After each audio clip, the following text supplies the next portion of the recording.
de todos vocês, eu estou aqui no canal para mostrar para vocês a minha massinha e da minha irmã. Já deixa o like, se inscreva no canal e ativa o sino das notificações. Gente, ó, ela tá super boa. Eu vou dizendo que não é slime. Esse negócio que eu tô passando é água, tá? Porque, sabe, ela é muito boa. Ela é muito grande, ó. Meu Deus.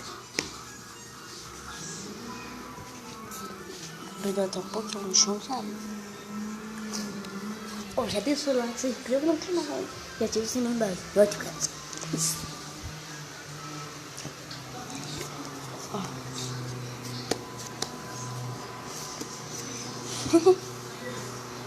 Muito boa. Deixa eu dizer que não é slime. Eu disse isso, na verdade, né? Passando mais água, sabe? Porque a água, acho que ajuda, sabe? Fica mais moda. Eu acho que você fica mais moda, sabe? Ela fica com uma textura de slime. Ó. Já tá quase uma textura de slime, ó.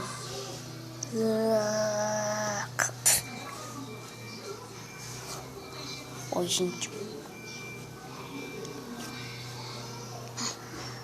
Tá bem da hora. Bem da hora mesmo.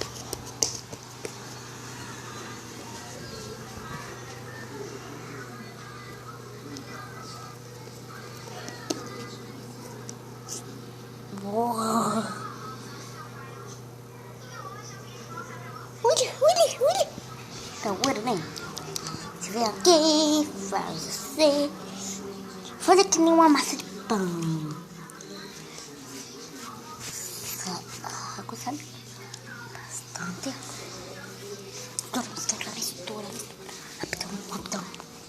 Não, você tem que misturar bem assim, sabe? Para não perder o excesso de slime, também para não perder o excesso de fluff.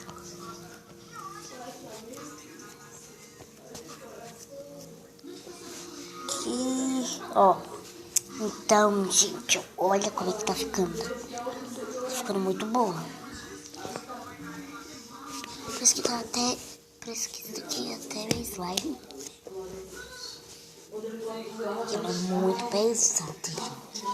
Olha, gente. Ó. Então, esse foi o vídeo. Já deixa o like, se inscreva no canal, ativa o sininho das notificações. Beijinhos.